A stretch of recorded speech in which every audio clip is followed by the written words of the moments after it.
and just briefly on the power of an image, making them realize how susceptible they are to imagery in their daily lives, even, you know, as a child.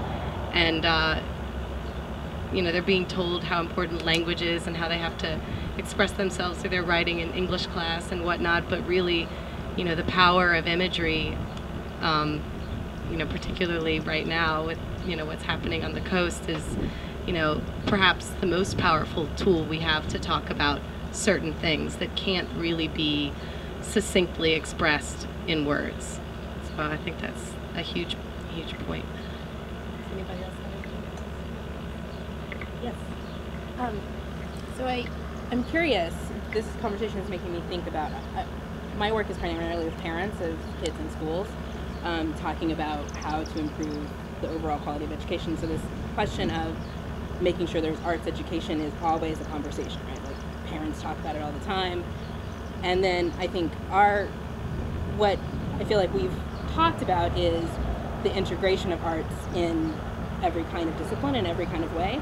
So I'm curious what y'all think about, is there a tension between having art for art's sake and having art as a supporting piece of teaching math or whatever else? And if there is there a tension, and where do you kind of come down on that? Or if there's no tension, like, I mean, I feel like we're talking mostly about being in an art class that is to produce art, as opposed to, or I'm wondering if you guys can comment on when art is part of like a section on some social reality or something like that, and whether and how that does it change a student's experience or doesn't. You know, it can if it's done right. Yeah. That's the key, if it's done right. When I worked in Arts Connection, that's exactly what we did. We went into the teacher's classroom and said, what unit are you working on? What do you need support in? And we would design art projects for whatever that lesson is. The danger is when the art becomes secondary to the 3 R's, because it's the message is that it's not valid in itself. And it is valid in itself, and it should be a discipline in itself, and it's becoming more important. More people are stressing creativity. I don't know if you're aware with Bloom's taxonomy, with the hierarchy of thinking skills. Well, they've just put creativity at the top. And that's what the arts do. And that's arts, capital A arts. That's not just visual arts. And I think that, you know, as corporate America expands, they are all talking about problem solving and creativity. That's the difference between Walmart and Target. Those, you know, there was an article on the internet the other day about what CEOs look for, and they look for that creative person. And so the arts do that. And that's important. There's also a study by a neuroscientist, Eric Jensen, that's really interesting. He wrote a book, The Arts with the Brain in Mind, and he does the neuroscience of the brain, and he describes it as an aggregate, and each person's combination has different strengths. And he says the one thing, you know, you have different connections between this aggregate, and the one discipline that has lasting change in creating new connection are the arts. And he supports the arts in all the schools as an end to itself. He says it teaches delayed gratification. It teaches, you know, lots of different things I can't remember at this point, but, you know, I think it's valid in itself, and important in itself. Do you think there is a tension, or is there not really a tension between doing it either way? There has been. Again, it depends on how it's taught. If it's just teaching, art can be taught at a lower end and it can be taught at a higher end. It depends on how much thinking, problem solving. If it's just technical skill copying, then we're no more than memorizing facts for a history test. So there has to be that development of the thought process behind it to bring it up to the higher level. So yes, arts integrate everything. I mean, arts have been integrated historically, mathematically, you know, they're woven in art, science.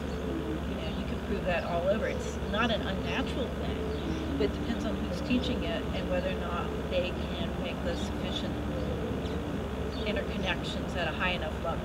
Does that answer your question? Yeah. I know on the college level, it becomes a conflict. It becomes conflict when you're dealing with finances and budgets and to validate a major. I know that there's some art schools where the fine arts curriculum is having to sort of validate what they do, because students are going more into design classes where there's sort of a definite sort of job when they get out. So parents, especially in these hard economic times, they're going to send their students into this a specific major where they know they're going to have a job when they come out, where when you pursue something like painting or sculpture or some of the fine arts, it's not so definite, and so schools are sort of looking in and saying, why do we offer this? And so they hit their fine art programs are having to justify why they're important. And one of the ways is Sarah was saying, is because of the benefits of some of the problem-solving aspects of it, the critical thinking, the idea generation.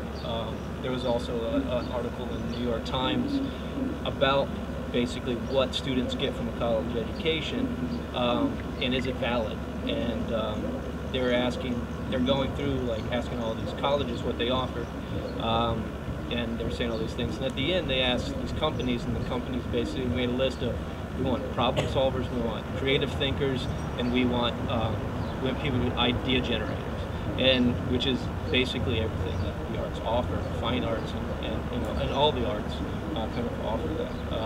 And so there's, I know on the college level, in some instances, there is a tension because of economic significance of